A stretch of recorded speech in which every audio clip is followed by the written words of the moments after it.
আসসালামু আলাইকুম। আমি আজকে লাউ শাকের ঝোল রান্না করব।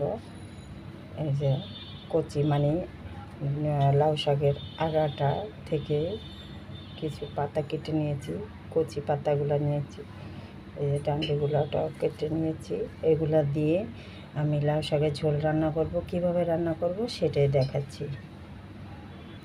এখানে নিয়েছি আমি কিছুটা চিংড়ি মাছ একটু বড় সাইজেরই, তাই আমি কেটে নিয়েছি ছোট ছোট করে। এটা দিয়ে আমি আজকে লাউ শাকের ঝোলটা রান্না করব। কিভাবে রান্না করতেছি এখন আমি চুলায় চলে যাচ্ছি। কড়াইটা আগেই বসিয়ে নিয়েছি এবং তেলও দিয়ে দিয়েছি। তেলটা গরম হয়ে গেছে। এখন আমি এখানে দিয়ে দিব কিছু পরিমাণে পেঁয়াজ কুচি,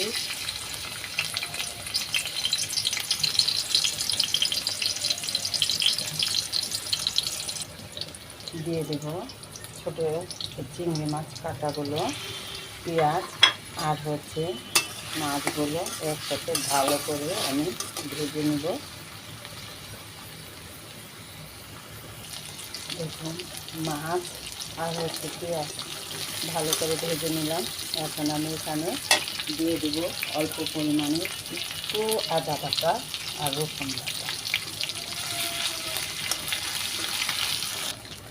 দিয়ে দেব। এখন আমি মরিচের গুঁড়ো, হলুদের গুঁড়ো,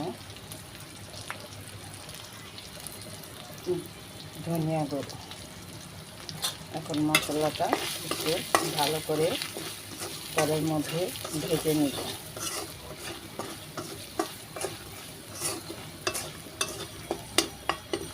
দেখুন ভাজাটা হয়ে গেছে।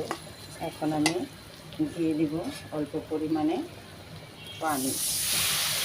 এই পানিটা দিয়ে ভালো করে মশলাটা কষিয়ে নেব। লবণটা দিতে ভুলে গেছি, তাই এখন দিয়ে দিলাম লবণ। দেখুন মশলাটা খুব ভালো করে কষিয়ে নিলাম, তেল উঠে গেছে। এখন আমি দিয়ে দিব শাকগুলো।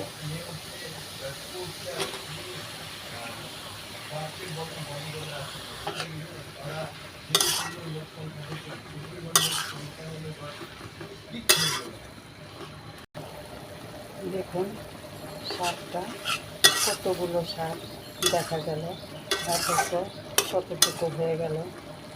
এখন আমি এখানে পানি দিয়ে দিব পরিমাণ মতন।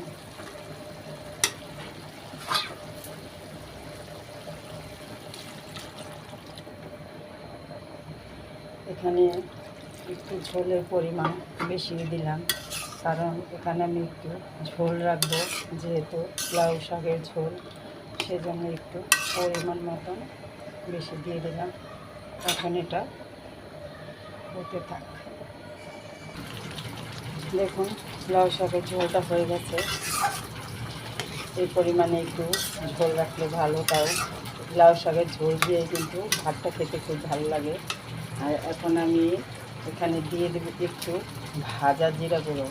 এই জিরাটা দিলে ধান আসে, তাই আমি একটু ভাজা জিরে গুঁড়ো দিয়ে দিলাম। আপনারা ইচ্ছা করলে দিতেও পারেন, আবার নাও দিতে পারেন। এখন আমি এটা নামিয়ে নেব।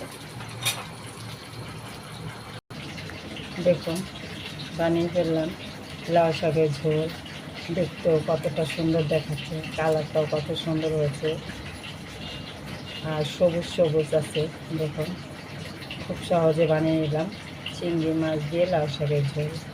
বন্ধুরা, যদি ভিডিওটা ভালো লাগে একটা লাইক শেয়ার করবেন, কমেন্ট করে জানাবেন, এবং বন্ধুরা যারা ভিডিও দেখবেন সম্পূর্ণভাবে দেখে আমার ভিডিওটি সাবস্ক্রাইব করে দেবেন।